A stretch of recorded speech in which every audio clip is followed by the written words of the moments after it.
Como os principais sacerdotes e seus aliados endureceram a oposição, alguns fariseus avisaram a Jesus, em um episódio encontrado apenas no Evangelho de Lucas, sobre o rei judeus, no caso Herodes, onde diz: Herodes quer matar-te. A resposta de Jesus sugere que o que enfureceu o Herodes é que ele desafiou Satanás, o poder que governa esse mundo. Ide, dizei a essa raposa que hoje e amanhã expulso demônios e curo enfermos, e no terceiro dia terminarei. Depois de ter enviado 70 apóstolos para curar e proclamar a mensagem do reino, eles retornaram possuídos de alegria, espantados e triunfantes, dizendo: os próprios demônios se submetem ao teu nome. Jesus exultou, prevendo a derrota iminente de Satanás. Eu via Satanás caindo do céu como um relâmpago. Eis aí vos dei autoridade para pisar de serpentes e escorpiões e sobre todo o poder do inimigo. Pouco depois de Satanás entrar em Judas e iniciar a traição, Jesus avisou em uma parábola que voltaria como rei para ver seus inimigos aniquilados.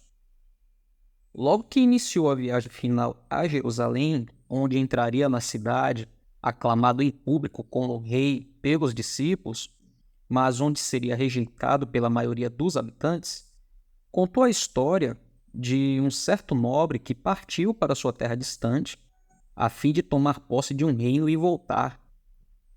Tendo sucesso e regressado em triunfo, o primeiro ato do nobre foi exigir que seus inimigos fossem mortos.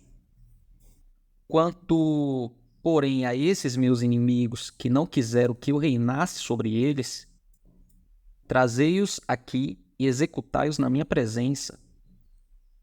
Lucas toma inconfundível o paralelo e, dito isso, prosseguia Jesus subindo para Jerusalém e, ao chegar, ordenou de imediato aos discípulos que se preparasse para ele sua entrada real na cidade.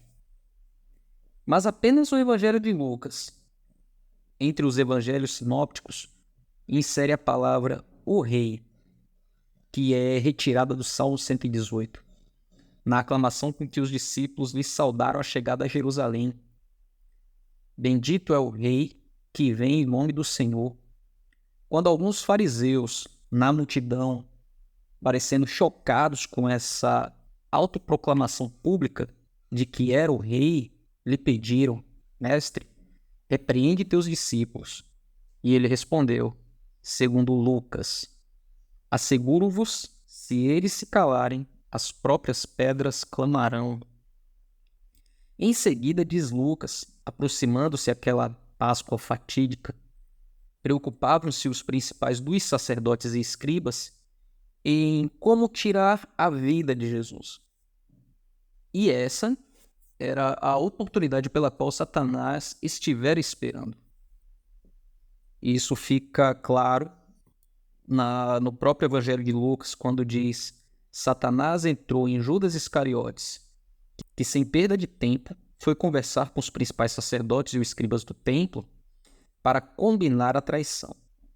Aqui com Marcos, o próprio Jesus declarou que nem o papel de Satanás, nem o plano já traçado por Deus absolvia Judas da culpa. O Filho do Homem, na verdade, vai segundo está determinado, mas ai daquele por intermédio de quem está sendo traído. João menciona soldados romanos armados entre os que prenderam Jesus, ao passo que Lucas cita apenas judeus e omite palavras comuns a Marcos e Mateus, no sentido de que o Filho do Homem foi traído e entregue nas mãos dos pecadores. Possamos aqui substituir pecadores por gentios, que dará o mesmo sentido. Em vez disso, quando o grupo armado chegou ao Getsêmani, o Jesus de Lucas dirigiu-se aos principais sacerdotes, capitães do templo e anciãos que vieram prendê-lo, identificou-se com Satanás encarnado. Saístes com espadas e cacetes como para deter um salteador? Diariamente, estando eu no templo, não pusesse as mãos sobre mim. Está, porém, a vossa hora e o poder das trevas. Tal como Marcos, Lucas diz que os integrantes do grupo, prendendo-o, o levaram e o introduziram na casa do sumo sacerdote, enquanto Pedro os seguia de longe. E quando acenderam fogo no meio do pátio, e juntos se assentaram, Pedro tomou lugar entre eles. Neste ponto, no entanto, Lucas diverge de Marcos, omitindo a cena minuciosa deste sobre o julgamento no Sinédrio, no qual, conforme já vimos, o conselho teria se reunido à noite para ouvir uma série de testemunhas e presenciar o interrogatório de Jesus pelo sumo sacerdote, que resultou na sentença de morte por blasfêmia, decidida por unanimidade. Marcos e Mateus, acompanhando, falam em membros do Sinédrio cuspindo em Jesus, açoitando e escarnecendo dele antes de os guardas também chegarem para espancá-lo. Lucas conta uma história mais despojada e simples. Após a prisão, Jesus foi mantido sob guarda durante toda a noite no pátio da casa do sumo sacerdote, a fim de guardar a sessão matutina do Sinédrio. Diz ele que não foram membros da aristocracia do Sinédrio, mas os homens que detinham Jesus, que se divertiam durante a longa noite espancando e zombando do prisioneiro. Pela manhã, os guardas levaram-no à Câmara do Conselho, situado perto do templo, para ser interrogado pelo Sinédrio ali reunido.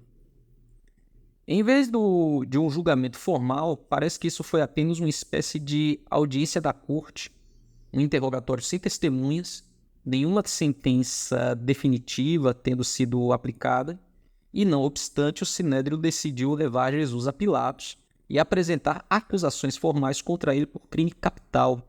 Teve Lucas acesso a relatos independentes, talvez anteriores dos fatos que culminaram na crucificação? Diversos estudiosos, destacando-se entre eles o britânico David Catchpole, acreditam que sim. Lucas reconstrói a cena em que os membros do Sinédrio interrogaram Jesus. Se és o Cristo, dize-nos. Então Jesus lhe respondeu: se vos disser, não acreditareis. Também se vos perguntar, de nenhum modo me respondereis. Desde agora está sentado o Filho do Homem à direita do Todo-Poderoso Deus. Então disseram todos: logo és tu o Filho de Deus? E ele lhes respondeu: vós dizeis que eu sou.